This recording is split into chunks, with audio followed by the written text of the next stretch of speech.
recall. So this section is about the method that you utilize when you have the constraint in your optimization problem. Okay, so MATLAB, or so here I just want to quickly mention that the gradient is actually going to be critical. So now let's quickly look at the concept of directional derivative. So actually in the class, we have mentioned three directions that are very important for us. Right? So one of them is the direction that's perpendicular to the gradient direction of your function. So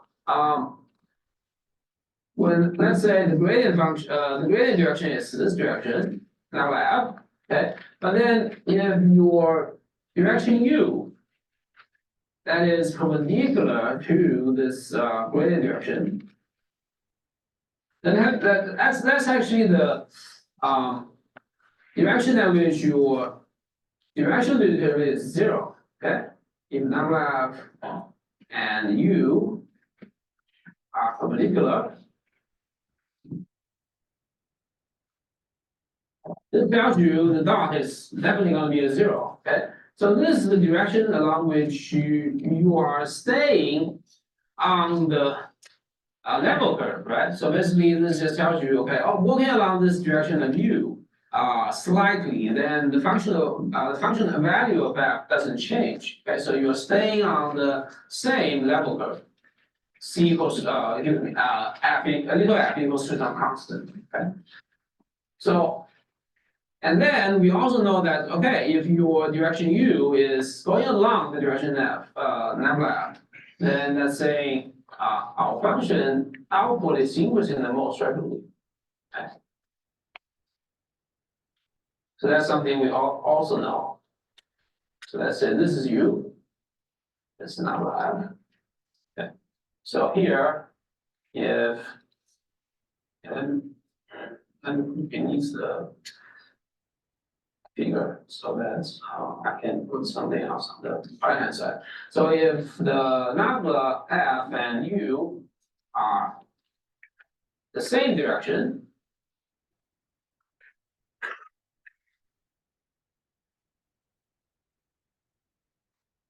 the directional derivative is actually the maximum, right? It's the largest.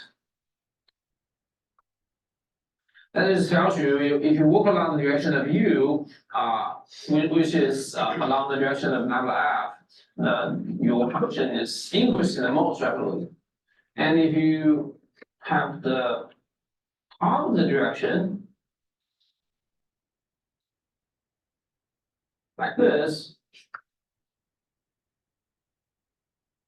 So in this situation, MATLAB and u are parallel but opposite.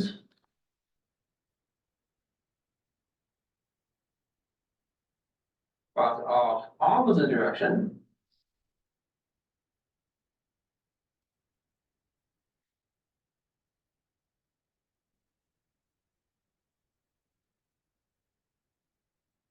In this situation, the directional derivative is actually the most negative. Okay.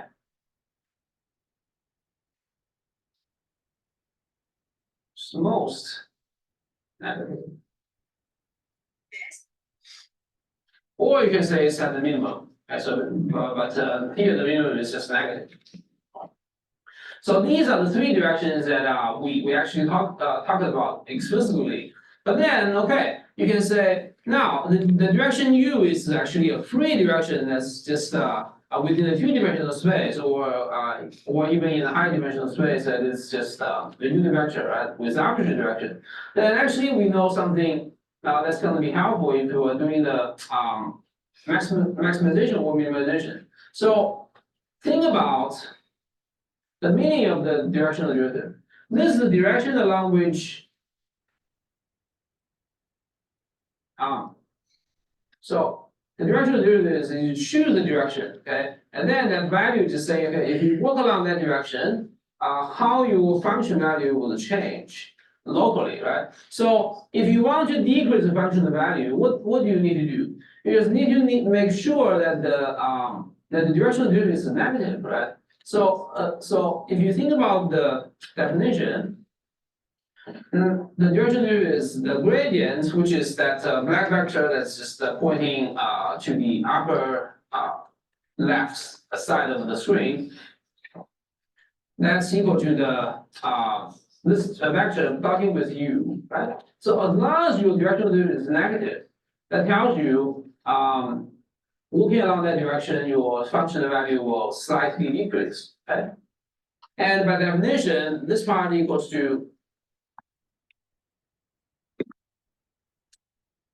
the gradient of the magnitude of the gradient, the magnitude of u, which is 1, right? And there's a cosine theta. Well, theta is what? Theta is the angle cut between the black vector and the red vector that we want to draw, right, for u. So basically, here I just draw the dashed line that's indicating the line, the direction that's perpendicular to the gradient vector. Okay? But then, so the angle is actually the angle that's cut between your vector right here, right? But if this theta, if this angle is larger than pi over 2, then this cosine value is negative. Okay? So that tells you what? That tells you as long as your vector u is pointing to the direction that's beneath the dashed line, then if you go along these directions, you always get a directional derivative that's negative. Okay? So let me just make it longer a little bit so that it looks like a unit vector. So we mentioned that the direction which is opposite to the gradient of the function is the most negative. But if you choose the directions that are slightly deviating from this purple vector, it's still fine. Okay, as long as the angle cut between u and your gradient vector. So once again, as long as this red vector and the black vector, the angle cut between them is larger than pi over 2, then the directional derivative is always negative, right? So to put it down, going along u, function value also decreases.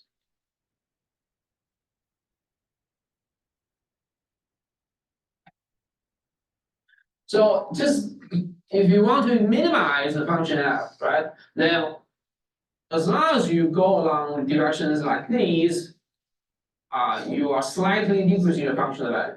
Okay, but then on the other hand, if you want to maximize the function value of f, right, then you're gonna consider this upper half of the space.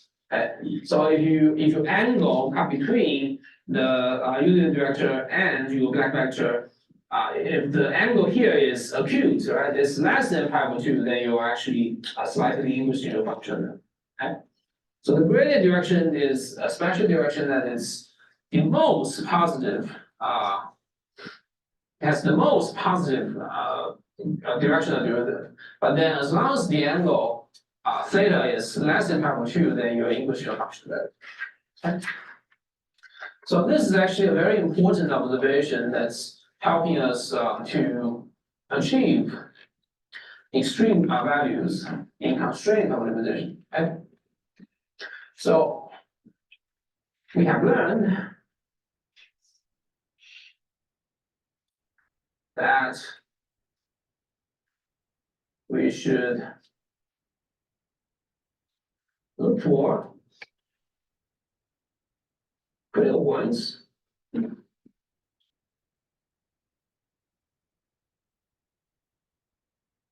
when minimizing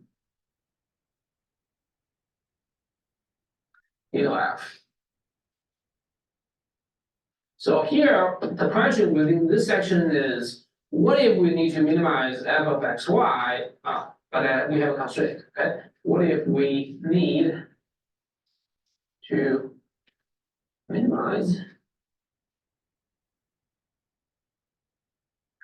f of xy So we take the bivariate case first, okay? And here we have a constraint subject to, let's say, g of xy equals to some constant k.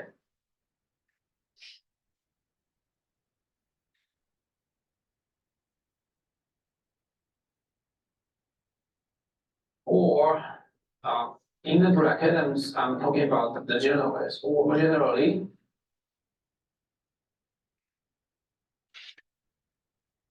minimize, let's say, a three-variable function f of x, y, z, subject to some constraint g of x, y, z equals to some constant k.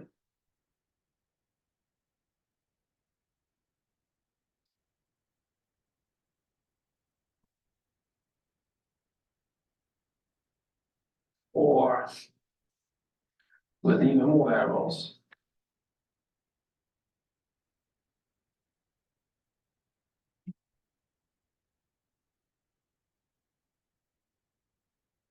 Okay. So this is the general question that we have. Okay. So now let's think about the geometric perspective of this kind of problem. So here we are minimizing the circled function f of x, y, right? But here we're given g of x, y equal to k. So essentially, here instead of looking at the entire domain of the function f, we are looking at what? We are looking at actually a level curve. Okay, so we are looking at the points on a level curve, g of x, y equal to some constant. So geometric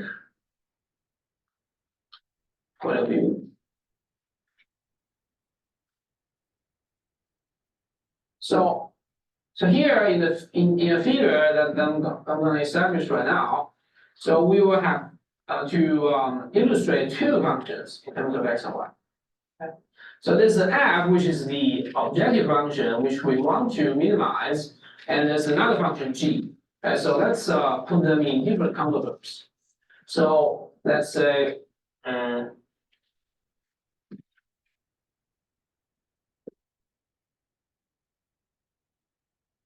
so let's firstly illustrate g.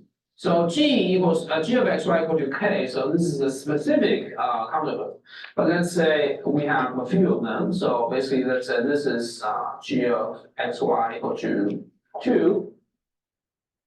And let's say this one is g of x, y equals to a lower level, which is 1. And then it looks like if we go to the upper right corner, this g of x, y is getting less, and we have 0. And then let me make a more sharper term for here. This is g of x, y equals to 1. Okay. So these are 4 counterterms I'm sketching for the function which is representing the constraint. Okay. So basically, we are fixing g to be a certain output level. So that tells you this constraint is saying we're not really looking at the entire xy plane, but we are looking at a specific curve. Okay? So basically later we're just going to choose one. Right? And now for the function f, so the function f, I'm going to use another color. So let's say we're looking at the objective function f, which is something like this. So this is the level where f of x, y is a 9. And basically, we want to minimize f, right? So we want to have the lower output, the better. And here, in this situation, we also have the level curves to be lower and lower on the upper right corner. So I'm going to draw another one that's intersecting with these level curves in purple. So this is f of x, y equals to 8. And now the next one I'm sketching is one that is tangent to one of the contours. Okay, so I'm going to establish this one right here. And let me make it a little bit further away. So, and there's a tangent point. So this is f of xy equals to, let's say, 7. And there's a point of tangent right here. And I'm going to put it in red. And then let me draw one more contour curve in red. This is indicating the way that the function travels behaves. So f of xy now here, this is equal to 6. So basically, we see that the purple, the function g is having lower and lower levels on the upper right corner. And the same thing happens for the function f in red, okay? But now let's specify the problem a little bit, okay? So here, minimize, we want to minimize the function f of xy subject to, so here we specify the output level of constraint. So let's say this equals to -1. So when you specify that k value for the output level of g to be -1, let's say what? Let's say here we are not really looking at the entire xy plane, but we only look at all the points xy that satisfies this constraint. That tells you we're actually looking at all the possible. Yeah, let me put it a little bit solid in red right here. So we are looking at all the input pairs that's going along this purple curve. Okay, so we look at all the xy pairs and we want to have the minimum f output. Okay, f of xy. So based on the figure, you see we have level 6, level 7, level 8, and level 9 of the function f, right, in red. So basically, if you look at the intersections, let's say this intersection tells you on the constraint g of x y equal to -1, this point is giving you the objective value 9. Right? Because we now care about the output of f. And now if we look at these intersections, it tells you, okay, I'm staying on the same constraint, but I have the output level to be 8, which is smaller, right? And then, so these are all intersecting with 2 points. So of course, if you look at level 9, it will definitely intersect at some point like that, somewhere there. The only problem here is that we don't really have a intersection that we sketch, but it's somehow expanded, right? And you can think about this point possibly is giving you the lowest output for f, right? Because for 9 and 8, they have multiple intersections, but at level 7 there's a tangent, right? And if you look at the figure here, for level 6, there isn't even an intersection, right? So you see that the tangent point is very important. And let me establish the tangent direction. And I want to share a little bit.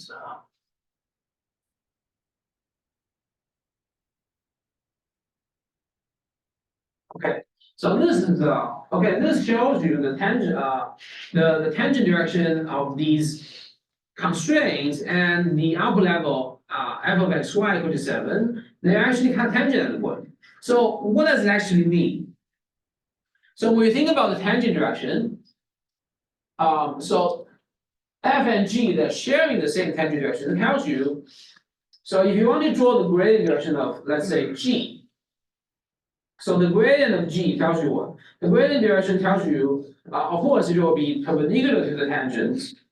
And along the gradient direction, your function value of g is increasing, right? So actually, the gradient direction, yeah, let me put it in purple also. So the gradient direction is going along this direction right here. right? Because if you think about it, the upper hill is actually on the lower left corner, right?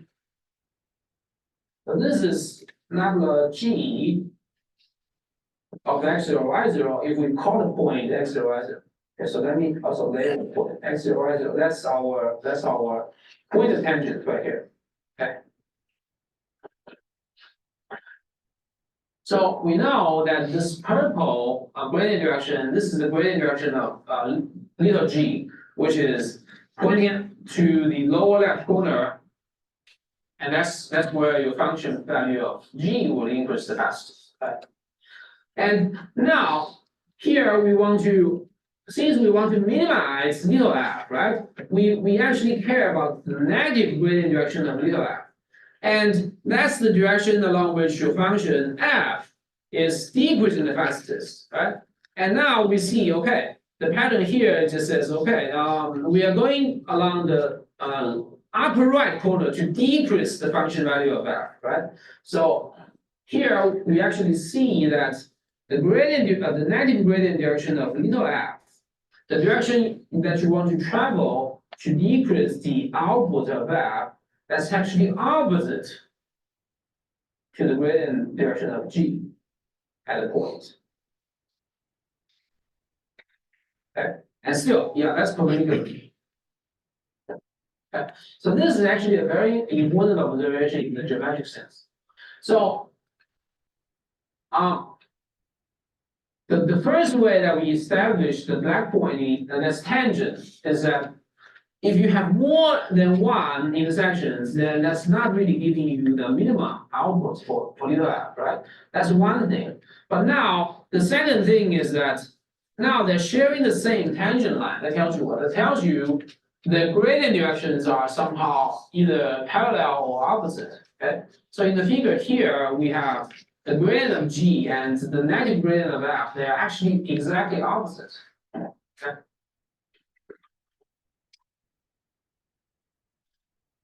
Okay, now to even look closer at that region with the black point, we zoom in. And so here we say, okay, these two tangents of the purple level curve, well, that's also in red, and we have the thinner level curve, average xy equal to 7. They are tangent, so they share the tangent. They share the tangent line, right, at the point. But now, what happens if the tangent directions are well? What happens if the tangent of the purple is not the same as the tangent of red? Okay, so let's zoom in and think about that situation. So what do we have here if we zoom in? So we have a purple level curve. And let me keep a small piece of that figure there. So we have a counter that's purple, which is the constraint. Let me make it longer. Okay, we have a black point right here. Okay, and now we have a tangent. Let me make it red. Okay. And then we can establish the gradient t. So yeah, that's okay. So this is x0, y0. Let me put it back. And then the gradient direction for the level curve in purple is actually perpendicular and pointing to the lower left corner. And that's just following the observation we have from the figure. So that's perpendicular. Okay. All right, so now we are staying, so basically constraint tells you that we are staying on this purple curve for the XY pairs, okay, for the inputs. But now we say, okay, what happens if for the red, for the objective function, theta f, what happens if your negative gradient direction is not opposite to g? So now the gradient direction, the negative gradient direction of theta f is in red, that's having a different tangent direction. So that's perpendicular to the red vector pointing upward. Actually, so here I'm gonna draw that. So yeah, it's gonna be in black. Okay. So here I'm not really sketching the level curve for the function f, because it just make the picture a little bit complicated, more complicated.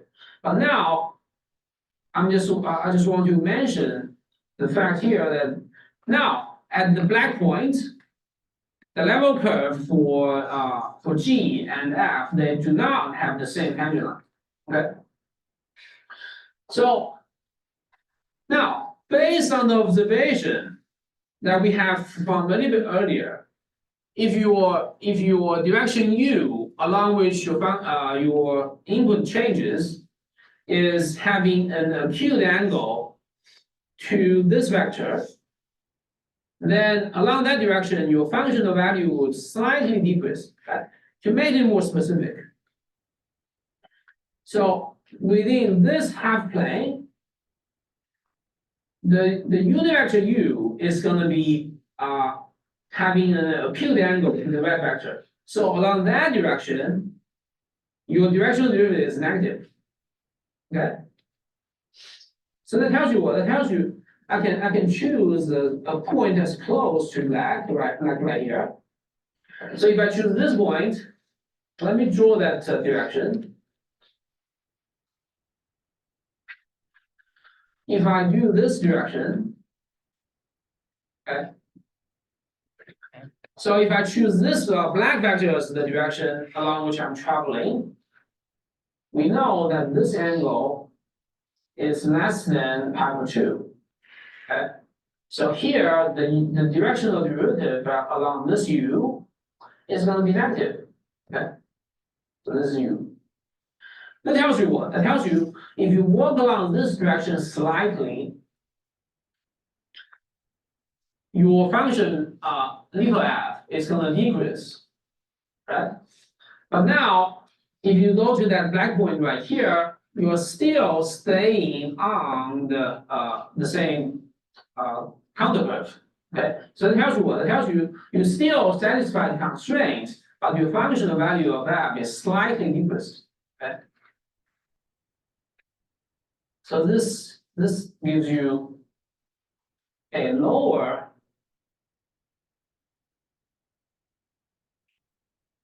output, okay, for f. So which is a better solution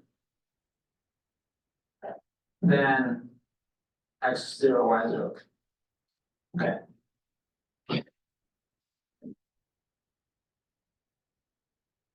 So basically, it tells you what? It tells you if the red direction is not opposite to the purple direction, then you can always find a small change in the inputs so that it's still satisfying the constraint, but the functional value of f can be slightly decreased. Okay.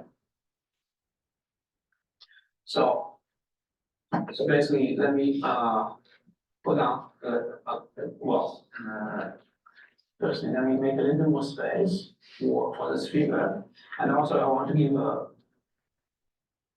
title of the figure in a sense. So this figure tells you what happens. What happens if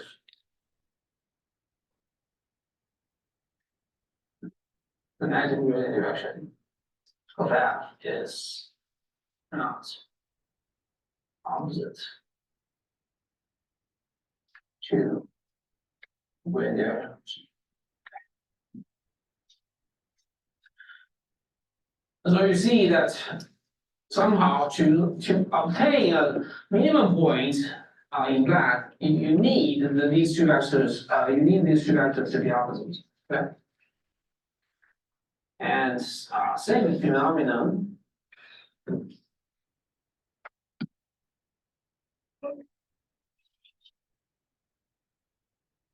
If we try to maximize.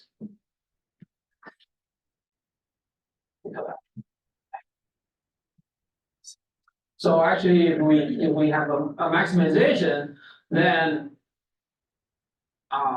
the vector that you care about is the gradient of f, okay? And then in that situation, you do also want the gradient direction of f to be opposite to the gradient direction of g. Okay, so that's just a slightly different situation, but the logic is the same. Okay. So the observation here is that, okay, so now we have what? We have f and g. So we have two bivariate functions, okay? And in the figure, we realize that the gradients of these functions at the point that you want, they must be, well, in a sense, parallel, okay? So in the figure, the red vector and the purple vector, they must be opposite, okay? So that's in a way a parallel, okay? So the method of the Lagrange multiplier is exactly this kind of method that you look for all those XY pairs such that the gradients are parallel. So method of the Lagrange multipliers. So I do want to mention that this section is actually a very somehow it's harder than the previous sessions. So you will see later that this is going to give you a system that's even harder to solve. So, but here we definitely want to understand what's going on in terms of the geometrics, in terms of the geometry. Okay? But then to put it down in terms of the method, it's the following. So in order to minimize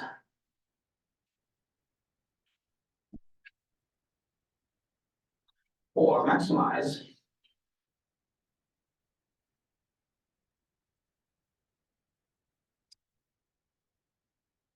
f of xy subject to g of xy equal to some constant. Look for all the points x0, y0 at which the gradient of f and the gradient of g are parallel. So basically, when you try to set up the fact that the purple vector in the picture above, the gradient of f, the gradient of g, and the red vector in the picture above, which is the negative gradient of f. And so they have to be opposite, but then when you set it up, you somehow just need to set up an equation that they are having a scalar multiplication of lambda. Okay. So here are the steps. So basically, we look for all the points that satisfy this kind of parallel relationship, and then we compute and compare. Okay, so we compute x, y, and lambda such that. So firstly, we want the gradient of the objective to be parallel to the gradient of the constraint. That's the relationship that we want from the geometric perspective. Okay, so this is the necessary condition for a extreme point to be found, and we also want to satisfy the constraint. Okay, so this is g of xy equal to k, right? So we have a system of equations that we need to solve, and in the bivariate case, what do we need? We just need the partial derivative with respect to x for f and g that are having a scalar multiplication relationship, and we also want the partial derivative of the functions in terms of y also have the same relationship. Okay? So that's the gradient part. Okay? So it's a component-wise equality. And finally, we have g of xy. So you see, when we talk about the critical point in the unconstrained case, we only need these two things to be zeros, right? So that's only two equalities that we need to solve. But in this situation where we have a constraint, then we have that's the gradients of the objective and constraint, and they must be parallel. So that's that part. At the same time, we need to take care of the constraint, which is a third equation. Okay, so this is a system of three equations that we need to solve. And then the second step is that we need to evaluate all solutions to determine the maximum and minimum.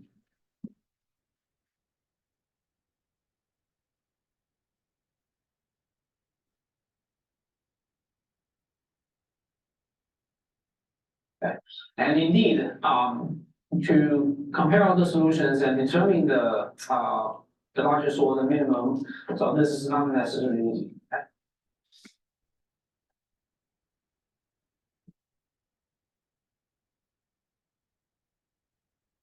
But I would like to mention that within our course, this problem that you see may not be that hard to solve, but in general, the system of equations is it's possible to be hard. Remark.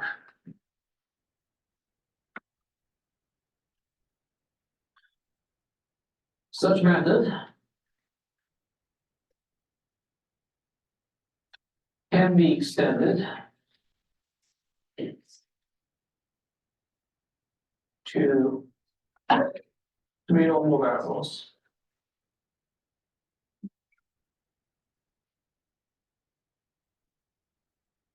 So if you have more variables, then you just have more components in the system right here. Okay, but then finally you just need to also include the constraint in the system. So example. Let's say our function, which is objective, is f of xy equal to x squared plus 2y squared. And the constraint is g of xy equals to x squared plus y squared equals to 1. Okay. So what do we have? So we have, so this is so this is a function that if you fix x, it's going to give you a quadratic. If you fix y, it's also going to give you a quadratic. Right? So this is actually a really nice paraboloid. And then we have a constraint of a unit circle, in essence. Okay? So to quickly sketch the graph of our objective function is something like this. Okay? X, y, and z. Right. So this is the paraboloid, but then what's the constraint? The constraint is actually saying, okay, our inputs must be on the unit circle. So it's a circle right here. Right. So this is x squared plus y squared equals to 1 and z equals to 0. So now we have the constraint. Let's say the input pairs must be on this unit circle, right? And then we just want to know the z value of the function that's on the surface that we have applied. Okay? So it could be intersecting as a curve, but we're not really sure about the exact shape for now. But then here we look for the maximum and the minimum height. Okay? So here we have x squared plus y squared equals to 1. And then z value is exactly the function of outputs, which is sort of saying, yeah, let me make the circle a bit larger so that it's right beneath the curve in purple. Okay? So that's exactly what's going on. So here we want to find x, y, z on this curve with maximum and minimum z value. basically we are looking at the purple curve on the surface of the function f of xy. Okay. And then this purple curve is right above the unit circle in red. So here we want to make the gradient of the objective and the gradient of the constraint parallel, and then we look for all the possible solutions of the system. Okay. So if you compute the gradient here, well, the function here, gradient of f is so for partial derivative of x is 2x I. For partial derivative of y, it's going to be 4j. And then the gradient of g is, so g is x squared plus y squared. Okay, so it's going to be 2xi plus 2yj. And then we do notice that there are two components for each of those. We just need to set the vector parallelization. Okay. So they have to be parallel. So that gives you every component. So the component I, component j will give you an equation, and then finally the constraint will give you an equation. Okay, so in other words, to write the system is going to be 3 equations. So for the x component, the x component of gradient of f must be lambda times the x component of the gradient of g, right? So it tells you what 2x must be lambda times 2x. Okay. And then for the y component, it's the same thing. So the y component of the gradient of f must be lambda times the y component of the gradient of g. Okay. And finally, we have the constraint. And then we have 3 equations, 1, 2, and 3. So we have 3 equations, 3 variables, x, y, and lambda. We solve all of them, but of course, we care more about the xy pair, because the xy pair will give you the final output of the function, and then we need to compare the objectives. Right?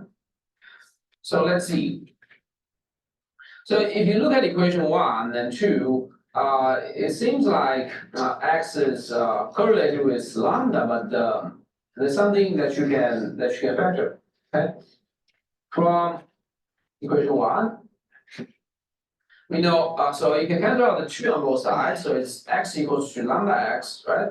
So that tells you what? That tells you there's a common factor of x. If you put everything on the left-hand side, so this is going to be x minus lambda x, right? So that tells you x times 1 minus lambda equals to 0. And you can factor that common x. So this equation must hold. That tells you either x is 0 or lambda is 1. Okay.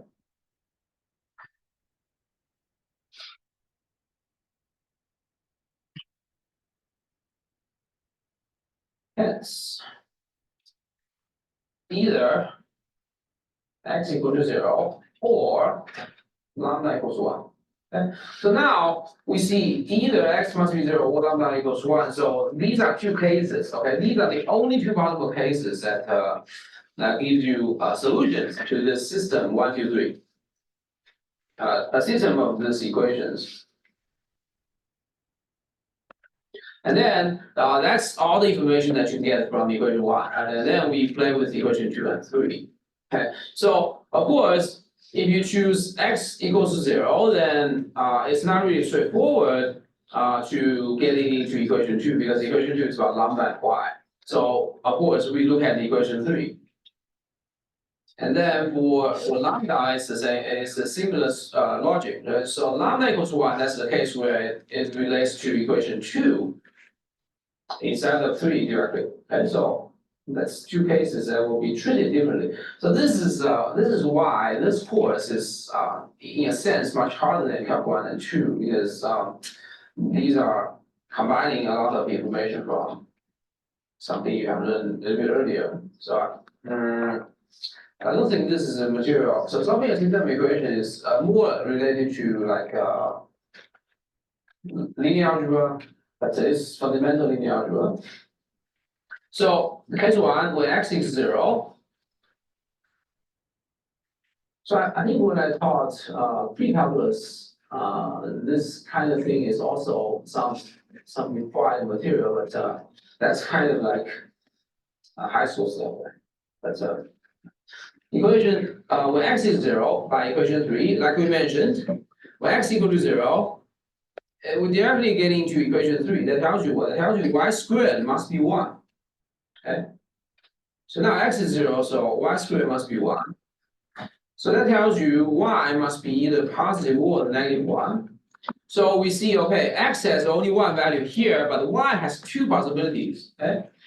So we have two solutions from the system, 0, 1 or 0, negative 1.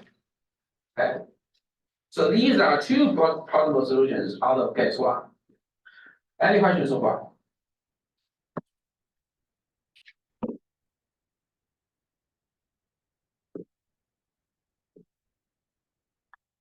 Okay, so that tells you what? It tells you at least we need to evaluate the functional value at these two xy pairs.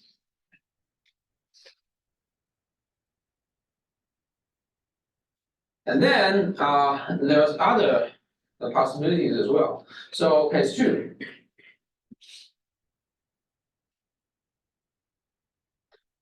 So here we have lambda equal to 1. That's also another possibility. So when lambda equals 1, so we need to play with equation 2. Okay.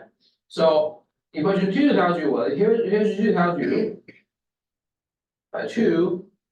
So we have on the right hand side is just 2y, right? Because lambda now equals 1. So 4y must equal to 2y. Okay, great. So if we subtract both sides by 2y, it will give you just 2y equals 0. So that means what? That means y must be 0. And then, so now we exploited equation 2, equation 1, that gives you the case lambda equal to 1, right? And then finally, we only have equation 3 left. Okay, so now we have what? We have y equal to 0. So that tells you x squared must be 1. Okay, so it's the same logic from the previous case. Substitute to equation 3, we have x squared 1. So x must be plus minus 1. We have another two solutions. Okay. Points. Now here we have either x is 1 or negative 1, but the y component must be 0. So that tells you, okay, from this system of equations, we have 4 possible xy pairs that we need to evaluate. Okay. And then we just compare. Evaluate and compare. From the nature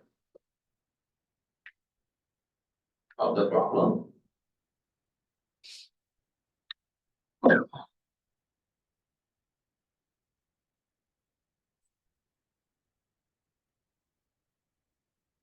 so basically we just recall that we are looking for the lowest point and the highest point of that closed curve in purple, okay, in the figure above. Okay, see figure above. So that's a closed curve. Basically, it's continuous and it's bounded. Okay, it has the highest point and the lowest point. It's just that we need to compare. Okay, so we know that minimum and maximum of the function f of xy subject to the constraint exists. Okay. They well, the mean and max exist. Compare the 4 points So we just need to evaluate f of 0, 1. So we realize that the function is x squared plus 2y squared. Okay. So here, so the y component gives you that 2. And the same happens with f 0, negative 1, because that's the same y squared value times 2. And since we have x squared plus 2y squared, here 1, 0 gives you 1. Negative 1, 0 gives you 1 again.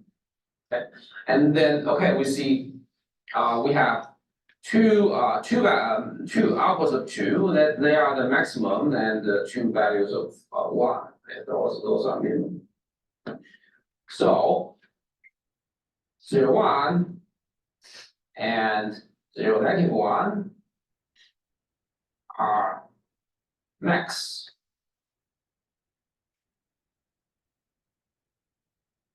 With maximum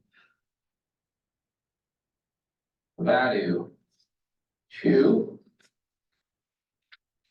and the other 2 points, so 0, 1, 0 and negative 1, 0 are minimum with minimum values, minimum value 1.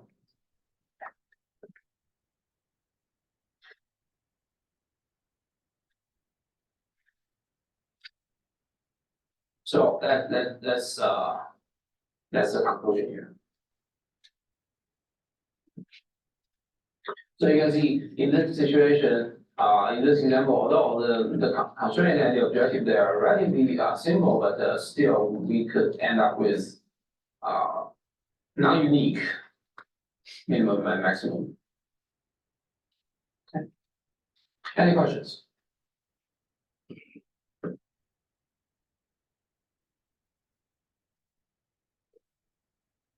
Okay, all good. So remark. So here the lambda, this multiplier here. So you see, lambda is not really important in the sense that we mainly care about the xy pair. Okay, lambda. So it guarantees that the gradient direction of the objective is parallel to the gradient direction of the constraint, but that's the only utility for that. But we still give it a name. So lambda is called the Lagrange multiplier.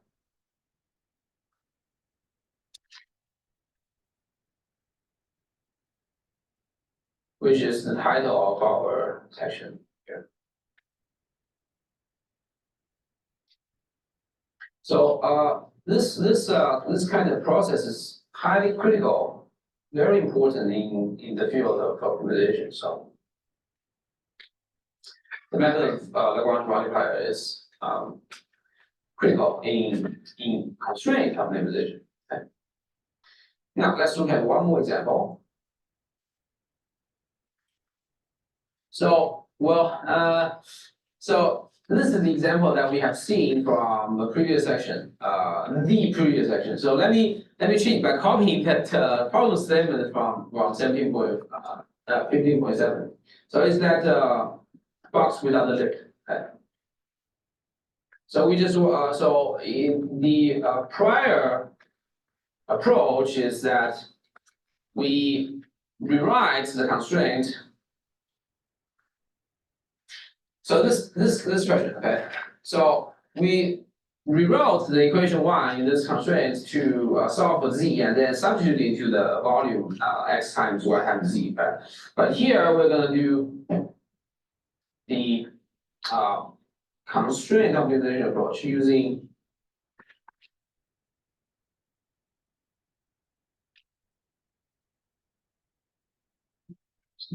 copy. So we're going to use the method of Lagrange multipliers.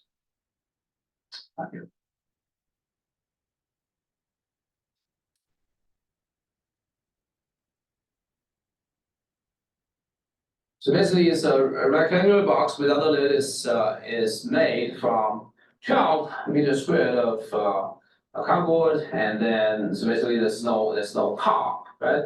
So there's a constraint which says the total area used by the without the lid is this G of XYZ,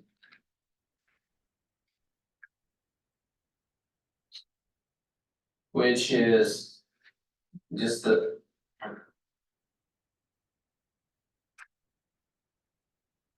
okay. I noticed that there's a y missing what we are copying, right? So the front and back is 2YZ, 2XY, or 2XZ is the left and right, and then the bottom is XY. Okay? So this is the constraint.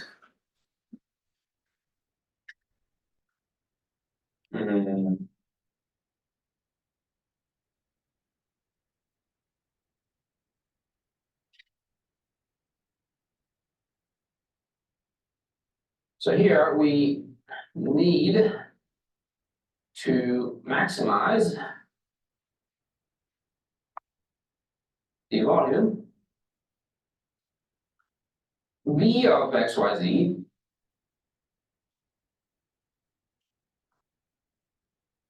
equals to XY, X times Y times Z, subject to the surface area constraint.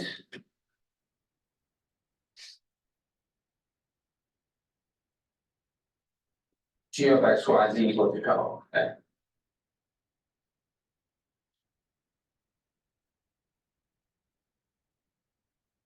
So basically here we still have the objective to be XYZ, and we have a constraint which is G of XYZ equals to constant. So in this section we're going to utilize the method of Lagrange multipliers. So what we do here is that we make the objective B and G to have parallel gradients, okay? And then we solve for X, Y, Z, and lambda. Okay. By method. Oh, so here this isn't even more complicated, right? Because we have one more variable. So we have X, Y, Z, and lambda. So that's a system of four equations and 4 variables. Okay? So by method of Lagrange,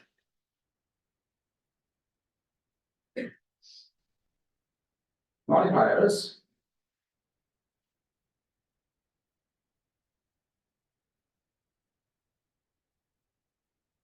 we need to solve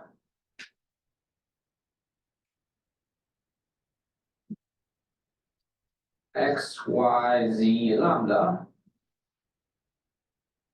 from the equation, from the system equation. So once again, we have the gradient of f of X, Y, Z equals to lambda times the gradient of G constraint.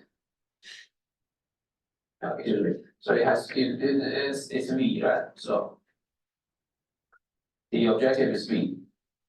And of course, we need the constraint to be satisfied. So G of X, Y, Z must be.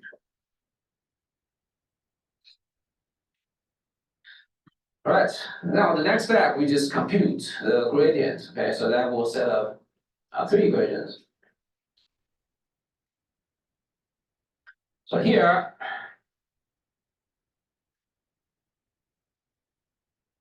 so the partial derivative with of V with respect to X is going to be YZ. With respect to Y, so we can do it really systematically. Okay, so with respect to Y, we just put it in an actual. So with respect to Y, it's going to be XZ. With respect to Z, it's going to be XY. Okay, so that's the gradient of V. We put in 3 rows, and then equals to. So lambda is the same thing. And then for the gradient of G, we just be careful when we are doing the partial with respect to G or for the constraint right on the top of the screen. Okay? So doing the partial with respect to X, that gives you so 2Z plus Y, right? And then when you do the partial with respect to Y, it's going to be okay 2Z plus X And finally, when you do the partial derivative z, you notice that okay, only the first and second term in the function g there has z, right? So it's going to be 2y plus 2x. Okay. So these are the equations we label as 1, 2, 3.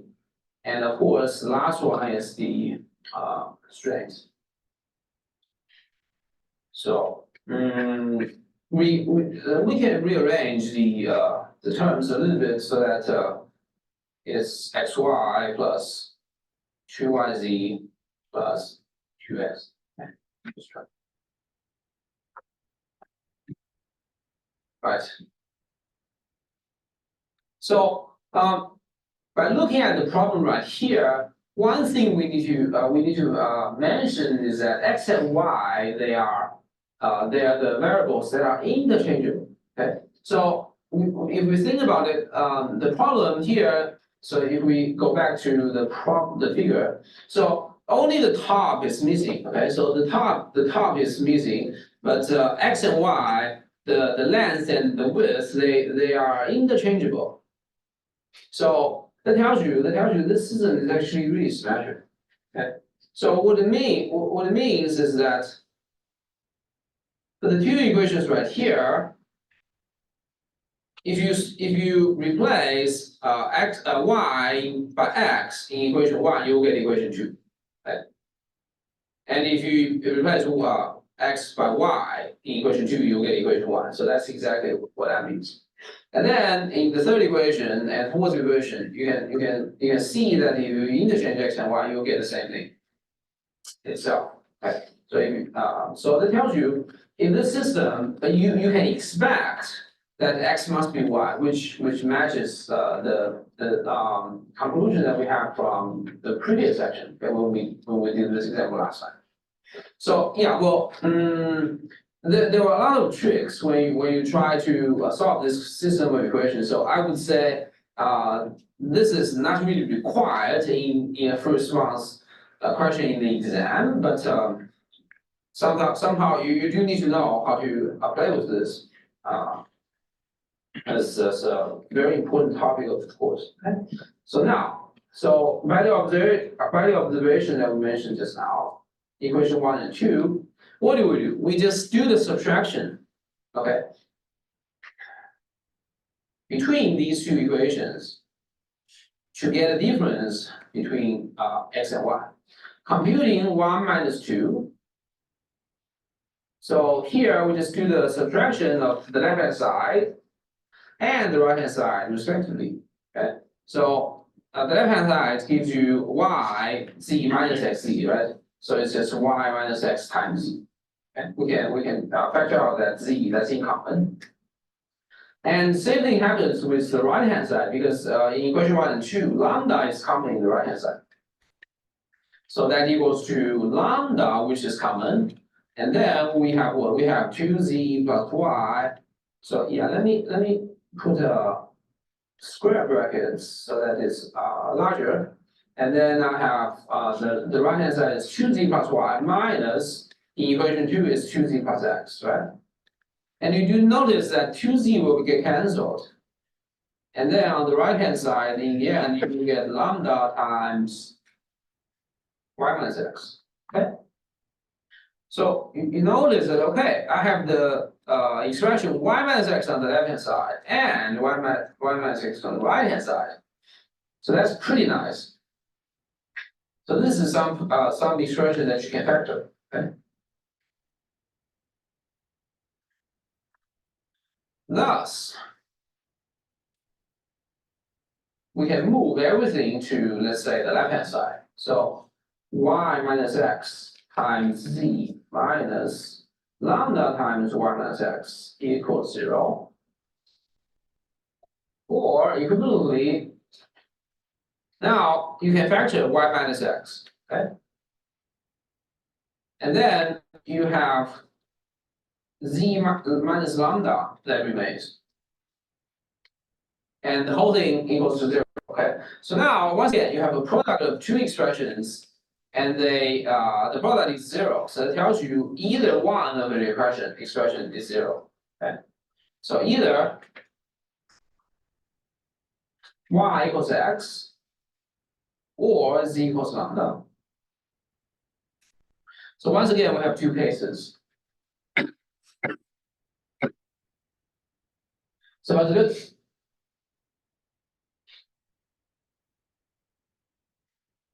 So this is definitely tricky, but here at least we need to be able to follow the steps. Any questions?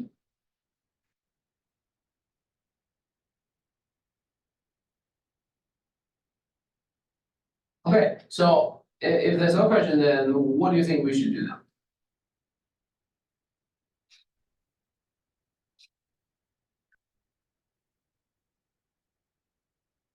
So we have y equals x or z equals lambda, so that means we have two cases, right? So consider two cases.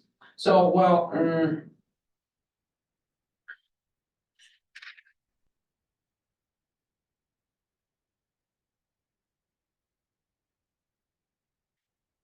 case one,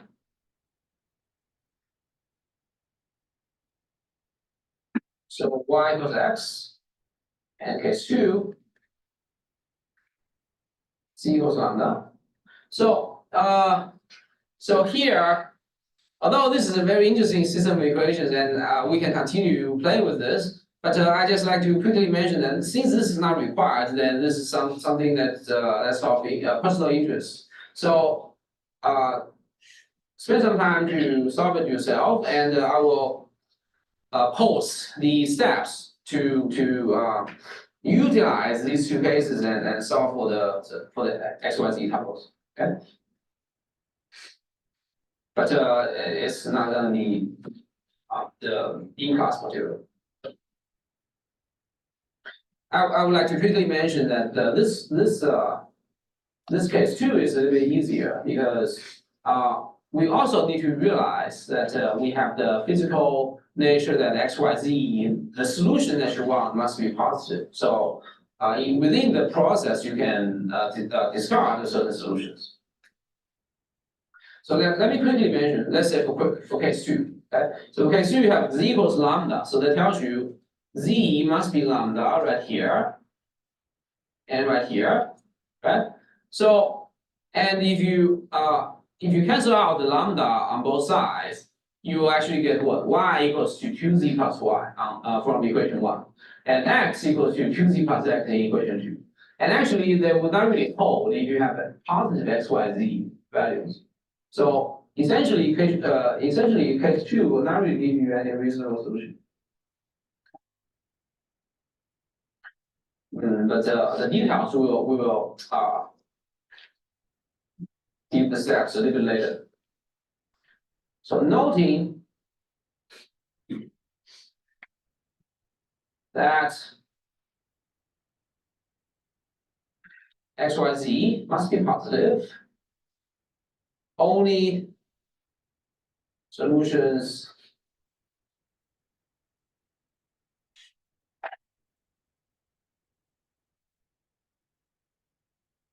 well, actually there's only one solution. That's the only solution among the two cases.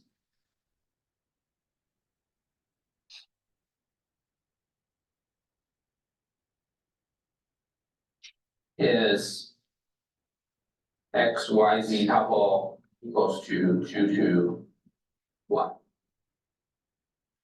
So this is something we do expect, right? Because in the previous section when we did it, this is also the only dimension of the problem. So by the physical nature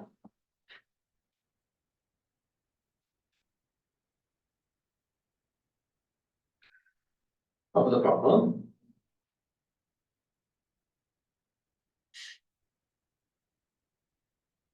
a dimension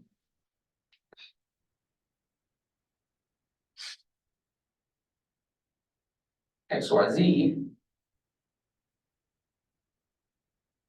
exists with maximum volume Therefore, the dimension that we derived above must be the maximum volume. Okay. Because we only have one solution.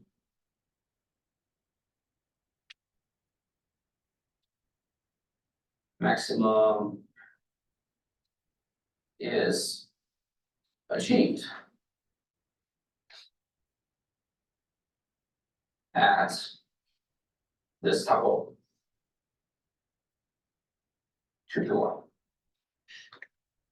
And the volume here is going to be the product of the variables, which is 4 meter cubes.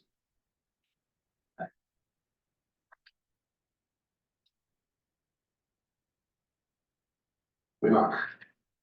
So here, I just want to remind you that we have seen this question from section 15.7. Okay.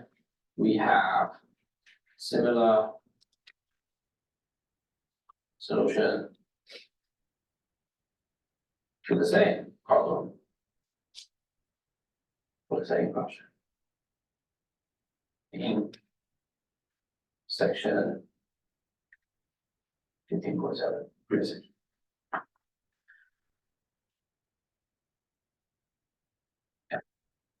Right.